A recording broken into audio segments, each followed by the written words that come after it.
अस्सलाम वालेकुम नाज़रीन, मैं हूँ रियाज आजिज और प्रोग्राम है ट्रेड यूनियन व्यू।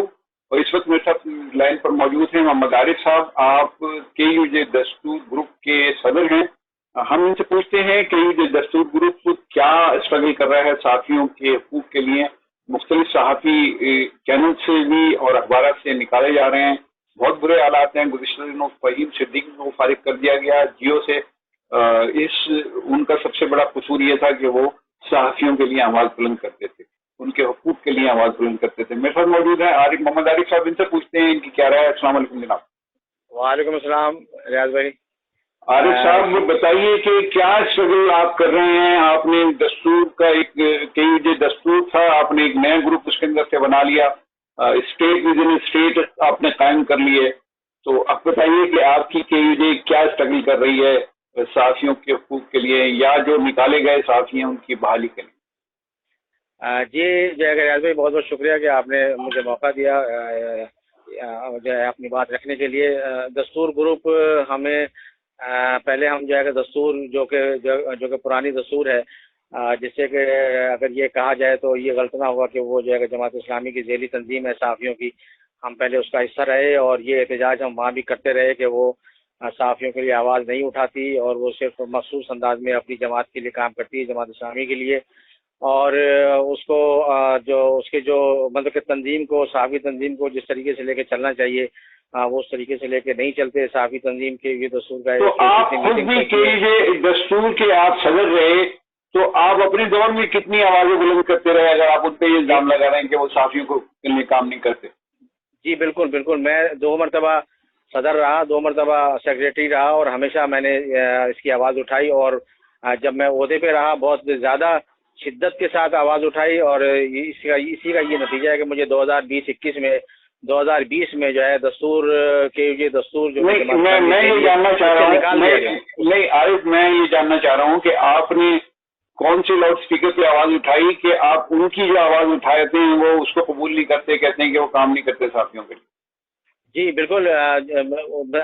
मैंने अपनी तंजीम के अंदर अंदर रहते हुए, जाहिर है कि ये उस वक्त तंजीम का मामला था, ये तंजीम का अंदरूनी मामला था, लिहाजा हम ये नहीं चाहते थे कि ये मामला जो है वो तंजीम के हदूद से बाहर जाए। तंजीम के अंदर रहते हुए हमने इस आवाज़ को बुलंद किया कि तंजीम को सहाफ़ी तंजीम है ये, उसी तरीके से चलाया जाए जिस तरीके से सहाफ़ी तंजीम होती है। इसको किसी मजहबी जमात का, किसी सियासी जमात का कोई जो है ज़ेली तंजीम ना बनने दिया जाए, इसके ऊपर किसी किस्म का लेबल न लगने दिया जाए। आप भी बहुत अच्छी तरह जानते हैं कि KUJ दस्तूर जब आप तारुफ कराएं कि आप KUJ दस्तूर का मेंबर है तो फ़ौरन वहाँ से आता है, सामने से जवाब यही आता है कि क्या आप जमाती हैं। तो इस कदर जमात इस्लामी का लेबल लग गया था। इस पर हमने अंदरूने यानी तंजीम के अंदर रहते हुए आवाज़ उठाई। हम इसको बाहर लेके नहीं आ जाना चाहते थे, लेकिन हमें जब हमने आवाज़ बहुत ज़्यादा शिद्दत हुई, एक जो है ना ग्रुप बन गया और हमने अलहदा 2020 में उसी तंजीम के अंदर रहते हुए हमने दस्तूर ग्रुप के नाम से इलेक्शन भी लड़ा, उसी तंजीम के अंदर से रहते हुए, उसी तंजीम के अंदर रहते हुए। उसके बाद फिर हमें उस तंजीम से निकाल दिया गया और ये कहा गया कि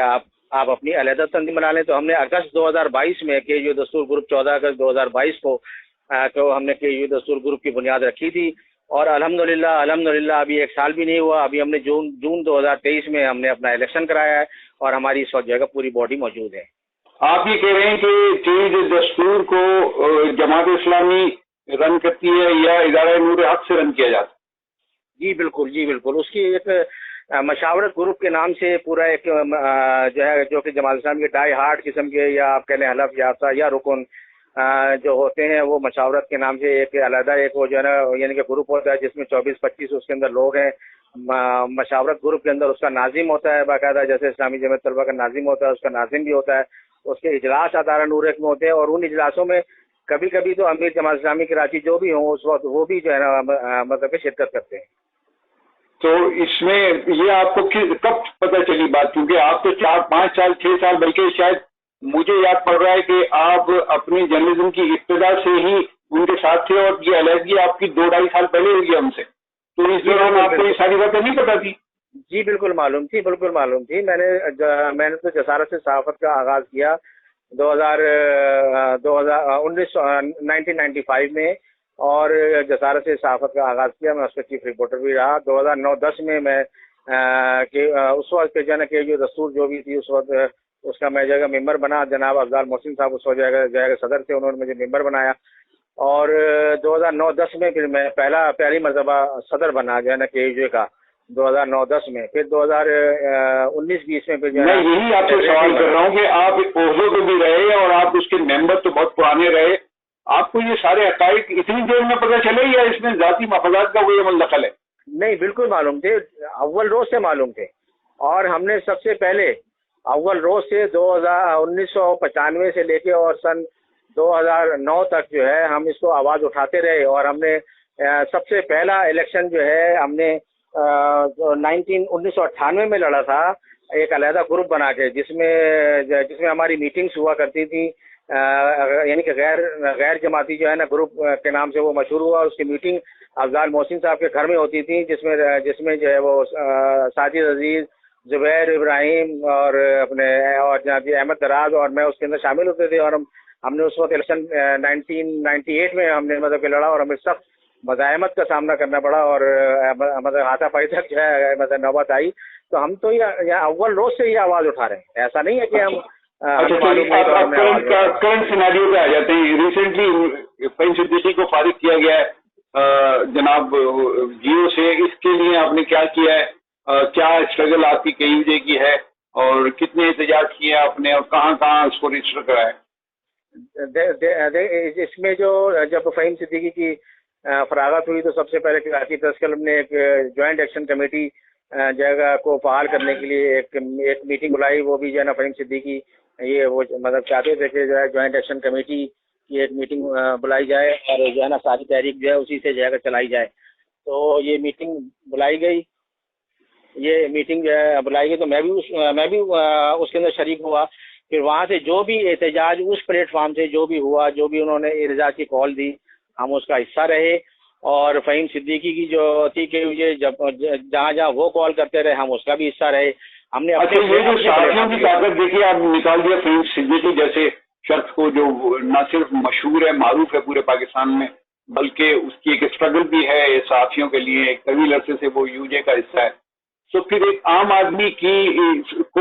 مطلب کوئی اس کی جاب کو کیسے تحفظ حاصل ہو سکتا ہے کہ جب آپ کی KUJ 5-6 قسم کی تو KUJ کراچی میں کام کر رہی ہیں، اتنی تقسیم آپ کے اندر ہے، تو پھر کیسے صحافی یونائٹ ہو سکتا ہے اور کیسے صحافی اپنے حقوق حاصل کر سکتا ہے؟ جی بالکل درست، آپ نے درست بات کہی ریاض بھائی کہ ہمارے اندر جو ہے اتنی تقسیم ہو چکی ہے، اور اسی تقسیم کا فائدہ اس وقت جو ہے میڈیا مالکان کہہ لیں، یا آپ جی حکومت کہہ لیں، یا وزارت اطلاعات جو ہے یعنی کہ نشریات کہہ لیں، RT جو صحافیوں کی جو کورٹ ہے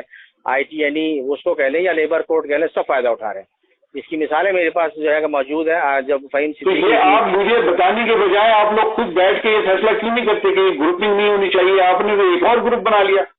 جی بالکل جو ہے نا، بالکل گروپنگ نہیں ہونی چاہیے، لیکن مسئلہ یہ ہے کہ جو تنظیمیں پہلے سے موجود ہیں، جیسا کہ میں نے KUJ دستور کا نام دیا، ان کے اوپر جماعت اسلامی کا لیبل ہے، باقی جو تنظیمیں ہیں ان کے اوپر بھی کسی نہ کسی سیاسی جماعت یا مذہبی جماعت کا لیبل لگا ہوا ہے، تو اب یہ تنظیمیں تو یعنی کہ بظاہر تو صحافیوں کی نظر آتی ہیں، لگتا ہے کہ اس میں صحافی ممبر ہیں، لیکن ان کے کام جو اگر آپ دیکھیں، آپ اگر ان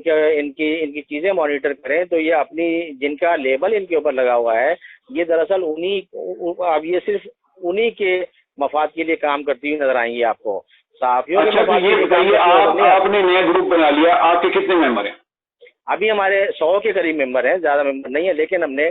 سارے جتنے بھی ادارے بڑے بڑے ادارے ہیں، ہم نے وہاں سے ہمارے پاس ممبر ہے تمام، مطلب الیکٹرانک کے بڑے میرا مطلب دیکھیے طاقت تو ٹوٹی نا، میرے پاس وقت نہیں ہے، میں ایک سوال اور کروں گا شاید آپ سے، طاقت تو ٹوٹ گئی نا صحافیوں کی، اب اس کو متحد کرنے کا کوئی فارمولا ہے آپ کے پاس؟ دیکھیں طاقت تو نہیں تھی پہلے بھی، جب یہ آپس میں جب یہ اس طریقے کی ڈویژن ہے جس کے جب تنظیموں پہ صحافی تنظیموں کے اوپر سیاسی اور مذہبی جماعتوں پر لیبل لگے، تو یہ طاقت صحافیوں کی طاقت تو نہیں رہی ہے، یہ اپنی اپنی سیاسی اور مذہبی جماعتوں کی طاقت ہوں گے، یہ صحافیوں کی طاقت تو یہ ہے ہی نہیں، تو اب بالکل نہیں تھے نا سر، یہ ابھی یہ جو مثال فہیم کی جو ہوئی ہے، برطرفی فہیم کی اور جو ہے مدثر سعید کی اسلام آباد سے، تو اس کے اوپر کتنے احتجاج ہوئے ملک بھر میں، کتنے ہوئے، کوئی کال لیا۔ بہت شکریہ عارف، وقت ختم ہو گیا، بہت شکریہ آپ کا اپنی گفتگو کی، ناظرین گفتگو عارف کی آپ کے حوالے، مجھے اجازت دیجیے، اللہ حافظ۔